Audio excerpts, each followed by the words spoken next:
What's going on, everybody? It's been a while since my last training vlog, been a couple months. To keep it short and sweet, I got really sick twice within the span of a month. I ended up losing about 5 kilos within a few days. It took me a while to get the weight back on, and that really affected my lifting and my ability to train consistently as I threw off my sleep and my eating and everything else. Also, the city, Toronto, ended up opening back up, so workload picked back up, changed around my training schedule a little bit, and running at night at the track that I'm currently at is a little tricky to film with because there's a lot going on and chances are my camera's gonna get smashed by a soccer ball. So I'm gonna do my best to see how much more footage I can get of actual running and try to move my schedule around one more time to make it more accessible. But we're here now and we got vlog number 5. So thanks for tuning in, and here's the footage. In the last month of my 4-month block, I was excited to see that I had block starts. The only problem was A, I've never done block starts myself, even when I was younger, and B, I don't own a pair. One of the people at my work, being the saint that they are, and other coaches chipping in, they actually got me and surprised me with a pair of blocks because I was having trouble buying them from the States or having them shipped in. What I had to do was give myself a few rounds of my regular trainers just to get used to them, get them set up, and get more familiar with them.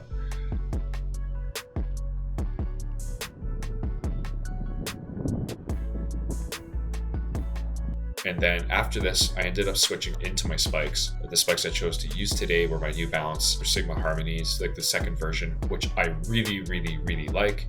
I really hope that they don't discontinue them, but I'm assuming they're going towards that carbon plate. Maybe I can swipe 1 or 2 more of these before they get taken off or they're like off the market. But besides the spikes themselves, today's program was 9 rounds of block starts at 20, 30, and 40 meters.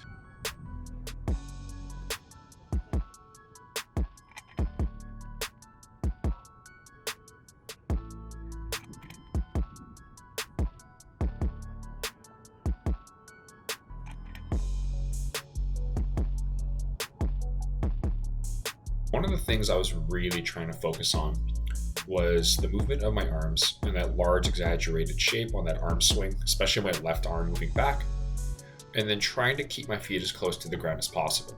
Now that low foot recovery is pretty important because your ground contact time to flight time should be 2 to 1 on your first 5 to 7 steps. My back foot, the second it started pressing forward off the blocks, I had a good high heel recovery with lots of air time. It's something for me to consider and really work on and drill home every single time with some other accessory movements and some patterning on my drills before I get back into the blocks. As for the lifting itself, there was a couple weeks where I was feeling really rough. I couldn't hit my percentages. I was off for about a week and a half. Again, I was sick. I was down 5 kilos, which made a huge difference in how I felt with the training itself. And there's a lot of hang positions that I had to repeat at really high percentages. A lot of my training was actually prescribed at sets of 90% of my max. Now, when I was doing Olympic weightlifting, I learned Olympic weightlifting from a classic Bulgarian coach. Doesn't mean I did Bulgarian system. That doesn't exist outside of Bulgaria. But when it comes to weightlifting, everything's based off my max snatch or my max clean and jerk. So when I see 5 sets of 3 at 90%, I'm thinking I have to power clean or hang power snatch 90% of my max. Probably should have made that clear, but I was able to make it through with some things.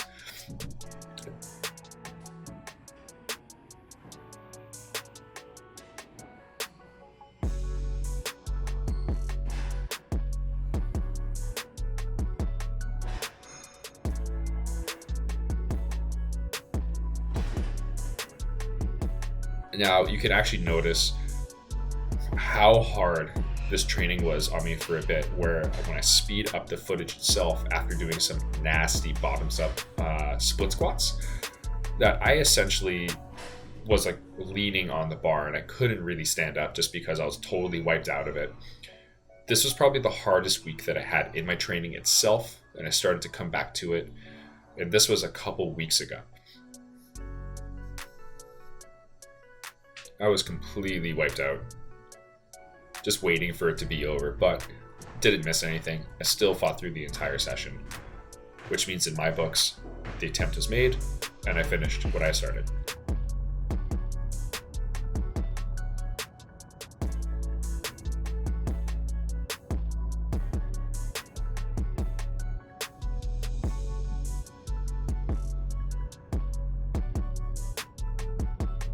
One of the other things that I started to really enjoy about running when it was like brighter out was before schools started was that I had more freedom, especially at the track, like in this moment in time where there was no students and no one really was on the track other than me.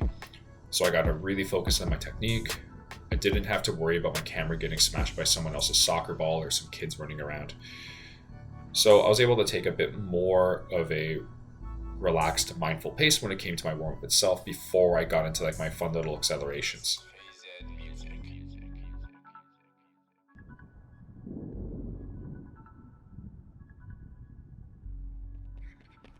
At the end of all this, I'm just happy that I'm back into training correctly after being really sick, after getting my starting blocks and other like source of motivation when it comes to like technical efficiency, something to work towards.